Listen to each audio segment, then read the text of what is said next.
الحمد لله نحمده ونستعينه ونستغفره ونؤمن به ونتوكل عليه ونعوذ بالله من شرور أنفسنا ومن سيئات أعمالنا من يهده الله فلا مضل له ومن يضلله فلا هادي له ونشهد أن لا إله إلا الله وحده لا شريك له ولا نظير له ولا وزير له ولا مشير له ولا معين له وصل على سيد الرسل وخاتم الأنبياء وقال الله تبارك وتعالى في كلامه المجيد وفرقانه الحميد واذكرن ما يتلى في بيوتكن وقال في موضع آخر لقد من الله على المؤمنين إذ بعث فيهم رسولا صدق الله مولانا العظيم وصدق رسوله النبي الكريم ونحن على ذلك لمن الشاهدين والشاكرين والحمد لله رب العالمين.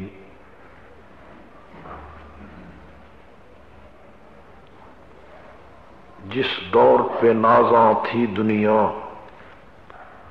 اب ہم وہ زمانہ بھول گئے، اوروں کو جگانا یاد رہا خود ہوش میں آنا بھول گئے.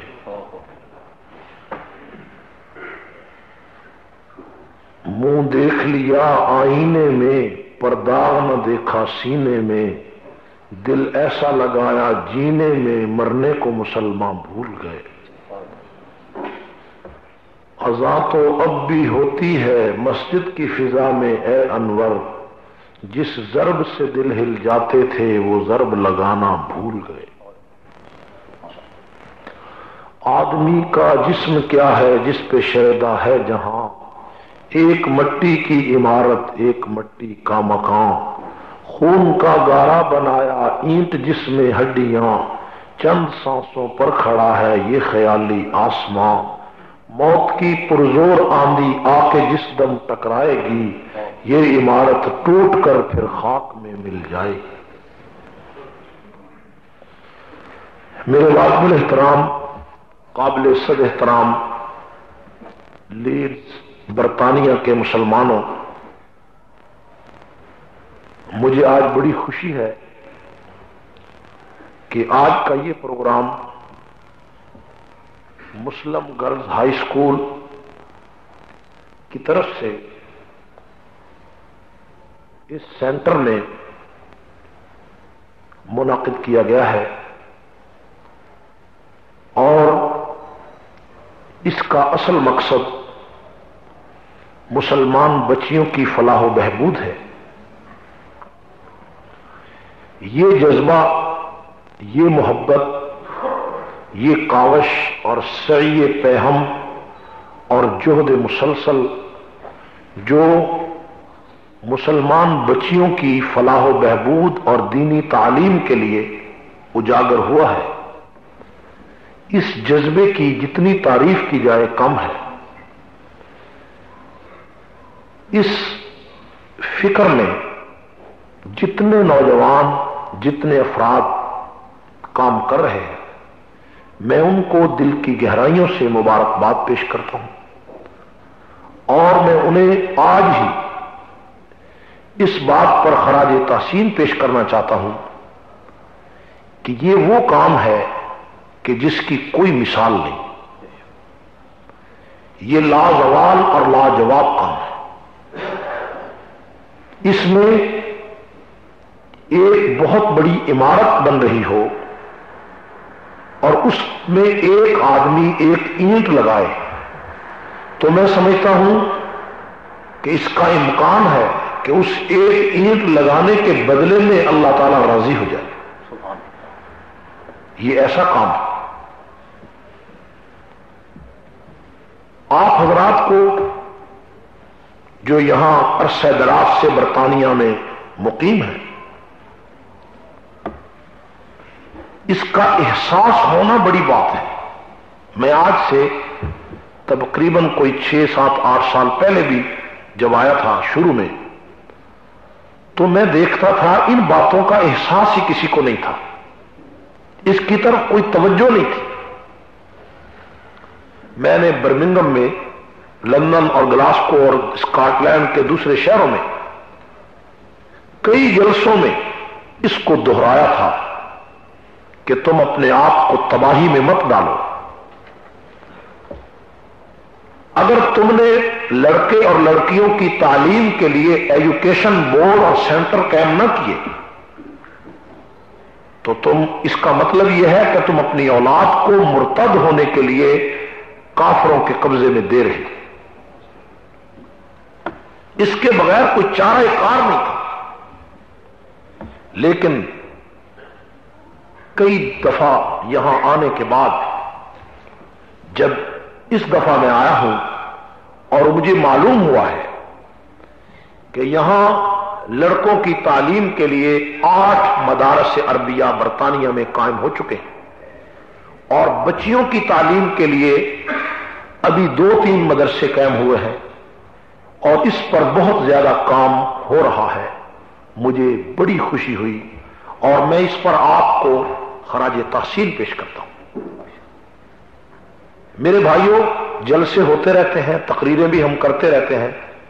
دنیا کے اندر بہت سارے ملک ایسے ہیں جن میں خود گیا ہوں، اور جو لوگ پاکستان جاتے ہیں ان کو معلوم ہے کہ پاکستان کی کوئی بستی اور شہر ایسا نہیں جہاں اللہ تعالیٰ کی توفیق سے میں نہیں گیا. لیکن آج کا جو پروگرام ہے، ایسے پروگرام کبھی کبھی ہمارے سامنے آتے ہیں جو فکری اور نظریاتی ہوتے ہیں. میرے بھائیوں، جو عنوان مجھے دیا گیا ہے اس کے کئی پہلو ہو سکتے ہیں. ایک تو جنرلی اس بات کی اہمیت ہے کہ علم ہونا چاہیے، علم جہل سے بہتر ہے، اور علم عزت بخشتا ہے اور جہالت ذلت دیتی ہے. حتیٰ کہ دنیا کا حسن بھی کچھ نہیں کر سکتا اور دولت بھی کچھ نہیں کر سکتی. حضرت علی رضی اللہ تعالیٰ عنہ نے فرمایا، رضینا قسمت الجبار فینا لنا علم وللجہال مال لأن المال یفنی عن قریب وأن العلم باق لا یزال. حضرت علی فرماتے ہیں کہ میں اللہ کی تقسیم پر ہم راضی ہیں کہ اللہ نے ہمیں علم دیا اور جاہل لوگوں کو مال دیا، کیونکہ مال نے عن قریب فنا ہونا ہے اور علم کبھی فنا ہونے والا نہیں. آپ ملاحظہ فرمائیں، حضرت یوسف علیہ السلام کے حسن نے آزمائش میں ان کو مبتلا کر دیا کہ حسن یوسف علیہ السلام کا ان کو کنویں میں لے گیا، اور حسن لے گیا کہ باپ کی محبت لے گئی. لیکن ان کو اللہ تعالیٰ نے خواب کا جب علم دیا، تعبیر رؤیت کا علم آیا، تو اس علم نے جیل سے نکال کر تخت شاہی پر بٹھا دیا. حسن نے کنویں میں ڈالا اور علم نے تخت پہ بٹھایا. علم عزت کی چیز ہے. علم زبان سیکھنے کو نہیں کہتے کہ یہاں یونیورسٹی اور کالج کے اندر آپ کا لڑکا انگریزی سیکھ آئے اور آپ کہیں جی بڑا علم والا ہے. یہ بھی بڑی غلطی ہے. زبان سیکھنا علم نہیں ہے، یہ فن ہے. ہمارے ہاں اس کو یہ فرق ہی نہیں سمجھا جاتا، اس لیے کہ 200 سال برطانیہ کے ہمارے مسلمان ہندوستان اور پاکستان اور بنگلہ دیش کے غلام رہے ہیں. تو جو آدمی انگریزی زیادہ بولتا ہے کہتے ہیں یہ بڑا علم والا ہے. علم اس کو نہیں کہتے. یہ بھی جہالت ہے کہ ہم زبان سیکھنے کو علم کہیں. علم اخلاق کا نام ہے اور کردار کا نام ہے، اعلی اطوار کا نام ہے، کیریکٹر کا نام ہے. انسانیت کی فلاح و بہبود کے لیے کام کا نام ہے علم. ورنہ آپ دیکھیں کہ زبانیں، اگر زبان ہی کا نام علم ہوتا تو جاپان میں تو انگریزی ممنوع ہے، وہ تو سارے لوگ جاہل اور ٹیکنالوجی میں جاپان سب سے آگے، اور کوریا امریکہ سے بھی آگے چلا گیا، وہاں بھی انگریزی نہیں بولی جاتی، جرمنی میں نہیں بولی جاتی، روس میں نہیں بولی جاتی. تو زبان سیکھنے سے، تو زبان سیکھنے کا رسول اللہ صلی اللہ علیہ وسلم نے حکم دیا، جو مرضی زبان سیکھے، انگریزی سیکھیں، عربی سیکھیں، سب کچھ سیکھیں. لیکن آپ صرف زبان سیکھنے کو علم سمجھ رہے ہیں، یہ بھی جہالت ہے. ہمیں اس کی اصلاح کرنی چاہیے. میرے بھائیوں، اعلی اخلاق کی تعلیم کا نام علم ہے. انسانی کردار اور انسانی روایت اور انسانی اقدار کی سربلندی کا نام علم ہے. اسلام کے اندر عورت کو جو مرتبہ حاصل ہے اور مقام حاصل ہے وہ دنیا کے کسی مذہب میں نہیں. جتنے بھی دنیا میں مذاہب قائم ہوئے ہیں آج تک، کسی مذہب میں عورت کو وہ عزت اور مقام نہیں ملا جو مقام اسلام نے عورت کو عطا کیا. اسلام عورت کو عرش عظمت پہ بٹھاتا ہے، عورت کی جہت اور حیثیت متعین کرتا ہے. اسلام عورت کو سر بلند کر رہا ہے. اسلام عورت کی عزت نفس کی حفاظت کر رہا ہے. اسلام عورت کو زینت محفل نہیں بناتا. اسلام عورت کو شمع محفل نہیں قرار دیتا، بلکہ عورت کو زینت خانہ بناتا ہے. اسلام عورت کو نفسانی خواہشات کا مرکز نہیں بنانا چاہتا. اسلام عورت کو دنیاوی ہوس کا ذریعہ نہیں بنانا چاہتا. اسلام عورت کو بازار کی جنس قرار نہیں دیتا. اسلام عورت کو بے حیائی اور فحاشی کا اڈا نہیں بناتا، بلکہ اسلام عورت کو شمع محفل کی بجائے زینت خانہ بناتا ہے اور گھر کی ملکہ قرار دیتا ہے کہ عورت گھر کی ملکہ ہے. عورت اپنی چار دیواری کی بادشاہ ہے. عورت کو جس کام کے لیے پیدا کیا گیا ہے اس کو وہی کرنا چاہیے. ہمیں تو ایسے لوگوں سے واسطہ پڑ گیا یہاں کہ جہاں اخلاق و کردار نام کی چیز کوئی نہیں. پہلے باپ کا کھانا گیا، پھر ماں کا کھانا بھی چلا گیا، اب صرف ڈیٹ آف برتھ پہ گزارا ہو رہا ہے. یہاں تو ہمیں ایسے لوگوں سے واسطہ پڑا. لیکن مجھے آپ بتائیں کہ یہ کوئی زندگی ہے کہ ماں اور باپ اولڈ ہاؤس میں پڑے ہوئے ہیں، ان کے مرنے کا اولاد کو پتہ نہیں ہے، کونسل والے قبرستان میں خود اس کو لے جا رہے ہیں، بھائی کا بھائی دوست نہیں ہے، بہن کا بہن کو پتہ نہیں ہے، ماں کا بیٹے کو پتہ نہیں ہے، اور بیٹے کا ماں کو پتہ نہیں ہے، اور باپ تو کافی عرصہ ہو گیا ویسے ہی چھوٹ چکا ہے.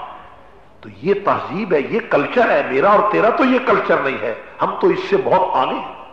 ہمارے ہاں تو بڑا ہر رواداری ہے، اخلاق ہے، کردار ہے. ہمارا مذہب تو باپ کی عزت سکھاتا ہے، ماں کی عزت سکھاتا ہے. ہمارے مذہب نے تو انسانیت کو فروغ بخشا ہے، انسانی اقدار کو فروغ بخشا ہے. ہمارے ہاں تو تعلق، محبت اور پیار کی زندگی کو اپنانا انسانیت کی شاہراہ قرار دیا گیا ہے. اور یہاں پر تو صورت ہی مختلف ہے. یہاں تعمیر و ترقی بلڈنگوں کا نام ہے کہ بلڈنگ بڑی لمبی بن گئی، 100 منزلہ بلڈنگ بن گئی، بڑی ترقی ہو گئی. موٹر وے بن گیا، بڑی ترقی ہو گئی. مشینری آ گئی، بڑی ترقی ہو گئی. ہمارے ہاں یہ ترقی نہیں. اسلام نے اس کو ترقی نہیں کہا، عمارتیں کھڑی کرنے کو ترقی نہیں کہا، چمنیوں کے دھوئیں کو ترقی نہیں کہا، موٹر وے کو ترقی نہیں کہا، وائرلیس سیٹ کی ایجاد کو ترقی نہیں کہا، اور جناب علی مشینریوں کو ترقی نہیں کہا. اسلام ترقی اس بات کو قرار دیتا ہے کہ تم غریب کے کام کیسے آئے ہو، مسکین کے کام کیسے آئے ہو، تمہارا مقصد جو دنیا میں آنے کا ہے وہ تم کس حد تک پورا کر سکے ہو. کیا تم نے صرف مادیت کو اپنایا ہے یا روحانی طور پر تم اپنے فکر کے زاویے کو اسلام کے مطابق ڈھال چکے ہو؟ اگر اس میں کامیاب ہو تو ٹھیک ہے، اگر کامیاب نہیں ہو تو یہ سب کچھ عقل کا دھوکہ ہے. ہم اسی دھوکے کے پیچھے بھاگ رہے ہیں. میرے بھائیوں، یہ عورت جس کا آج جس موضوع پر گفتگو مجھے کرنا ہے کہ اسلام نے عورت کو کیا دیا اور اسلام عورت کو کس حیثیت میں دیکھنا چاہتا ہے، میرے بھائیوں، یہی عورت ایک وقت تھا، آپ تاریخ کا مطالعہ کریں، میں نے یہ بات جو میں کہہ رہا ہوں اپنی کتاب رہبر و رہنما جو سیرت النبی پر 10 سال پہلے چھپی تھی اس میں بھی یہ بات لکھی ہے کہ اسلام نے عورت کو وہ عزت بخشی ہے جو دنیا کے کسی مذہب میں نہیں۔ ایک مارٹن عیسائی تھا گلاسکو میں کئی سال پہلے، میری اس سے کافی بحث ہوئی، میں نے کہا آپ مجھے بتائیں آپ نے عورت کو کیا دیا؟ آپ نے عورت کو بازار کی جنس بنا دیا اور میرے مذہب نے تو عورت کو عزت بخشی۔ اس نے کہا کیسے آپ نے عزت بخشی؟ عورت کو آپ نے جیل خانے میں ڈال دیا، عورت کو 4 دیواری میں بند کر دیا۔ میں نے کہا عورت بنائی کس لیے گئی ہے؟ جس مالک نے عورت کو بنایا ہے اس مالک سے تو پوچھو کہ تو نے بنایا کیوں ہے، کبھی اس پر بھی غور کیا ہے؟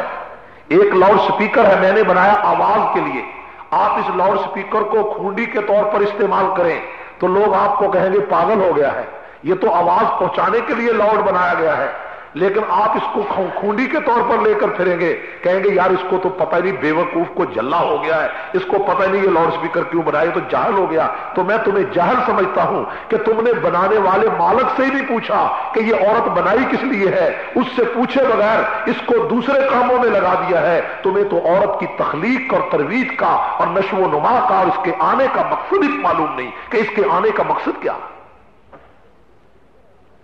تم نے اس عورت کو بازار میں بولی کی جگہ کھڑا کر دیا، بولی ہو رہی ہے عورت کی، چوک میں منڈی لگی ہوئی ہے، کوئی دوائی تمہاری نہیں بکتی، کوئی تمہارا فیشن کا نیا ایجاد نہیں ہوتا جس پر لڑکی کی تصویر نہ ہو، کوئی اخبار نہیں بکتا جس پر عورت کی تصویر نہ ہو، کوئی جناب علی محفل گرم نہیں ہوتی، کوئی میلہ نہیں لگتا جہاں لڑکیوں کے سٹائل وائز فوٹو نہ ہو۔ تم نے عورت کو اس طرح بنا دیا جیسے کوئی آدمی سبزی فروخت کرتا ہے، جیسے کوئی آدمی جناب علی ٹماٹر بیچ رہا ہے، کوئی آدمی کپڑا بیچ رہا ہے، کوئی آدمی دنیا کی چیزیں فروخت کر رہا ہے۔ تم نے انسانوں کی طرح، تم نے عام چیزوں کی طرح، عام اجناس کی طرح عورت کو جنس بازار کی بنا دیا ہے کہ جس طرح اس کا سودا ہوتا ہے اس طرح عورت کا بھی سودا ہو، جس طرح اس کو خریدا جاتا ہے اس طرح اس کو بھی خریدا جائے، جس طرح اس کو فروخت کیا جاتا ہے اس کو بھی فروخت کیا جائے۔ تم نے عورت کو بھکاری بنایا، عورت کو آوارہ بنایا، تم نے عورت کو گھر سے نکال کر اس کی اولاد کو تباہ و برباد کر ڈالا۔